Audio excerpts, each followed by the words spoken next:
space. Port of embarkation, secret.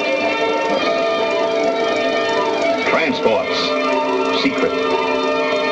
Outfits, secret.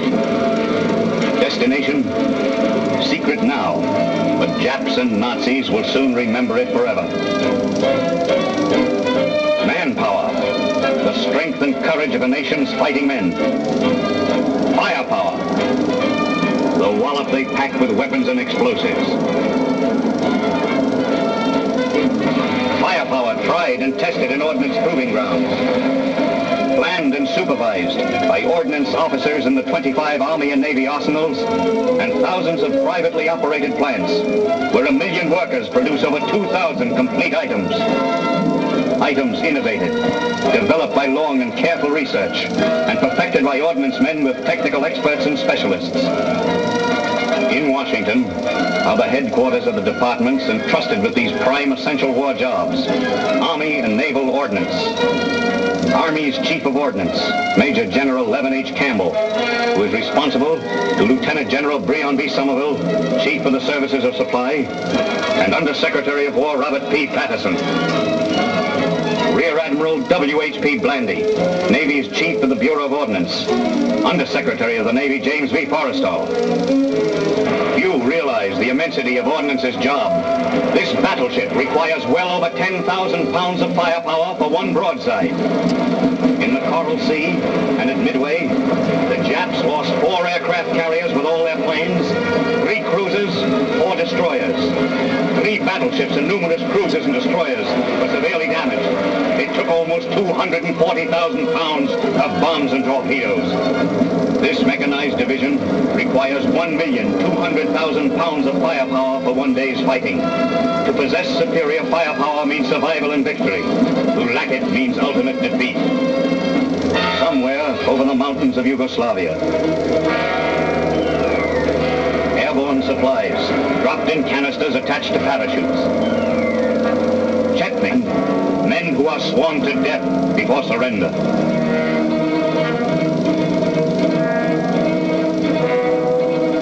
Made in the United States of America.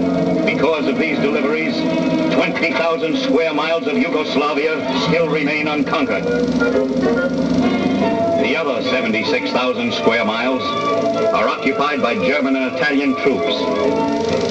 This is Bosnia, where the henchmen of Ante Pavelic, Hitler's puppet premier, murdered more than 300,000 men, women, and children.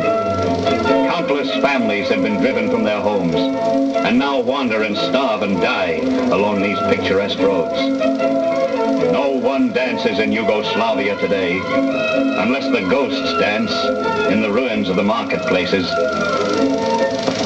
Czechoslovakia, too, was a beautiful country. Free, prosperous, educated. A country that modeled its form of government after ours. The Sokol Patriotic Physical Culture Congress, attended by 100,000 people, exactly the number of Czechs now in Nazi jails and concentration camps.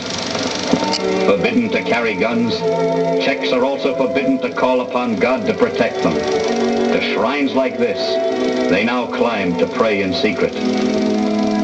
Some 500 people lived in this town.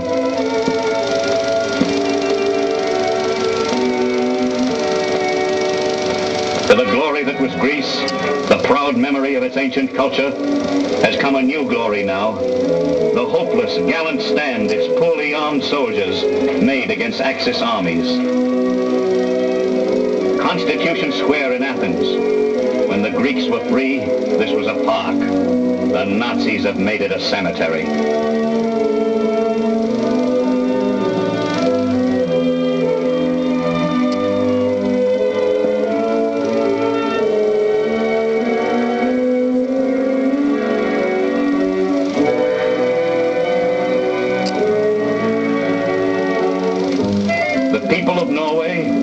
A people that loved peace, but were not strong enough to protect it.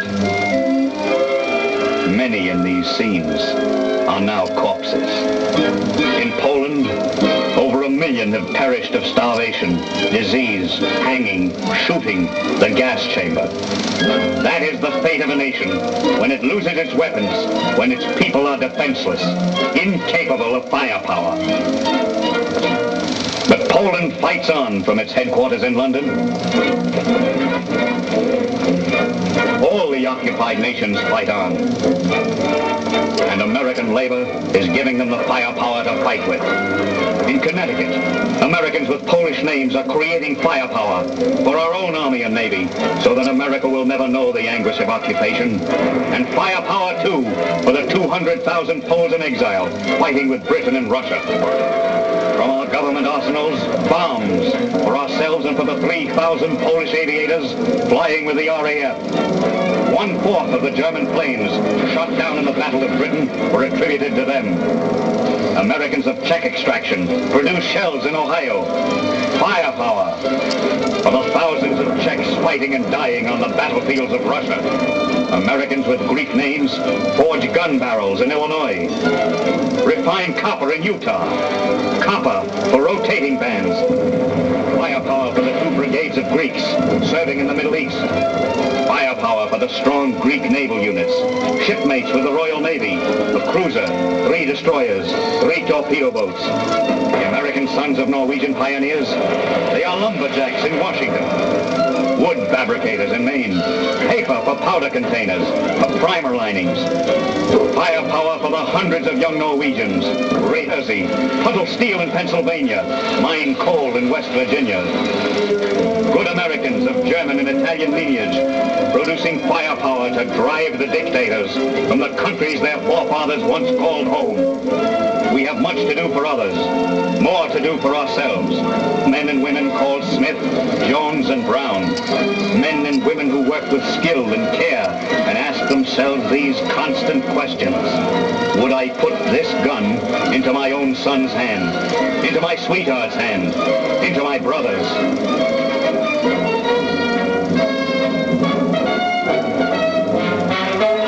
Some of the jobs in mill and mine and forest are hard, but American labor sticks to them and produces, despite the attractions of softer work elsewhere. It knows that it must stick, so that America can create the greatest firepower in history. Firepower for the exiled Dutch, for the fighting French. Firepower for our new ally, Brazil. Firepower for those who first felt the blows of the Jap.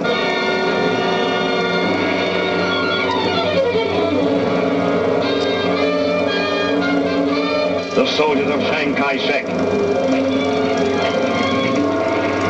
Firepower for all our English-speaking allies. A common tongue, a common cause, and a common pledge of sweat, blood, and tears until victory is achieved.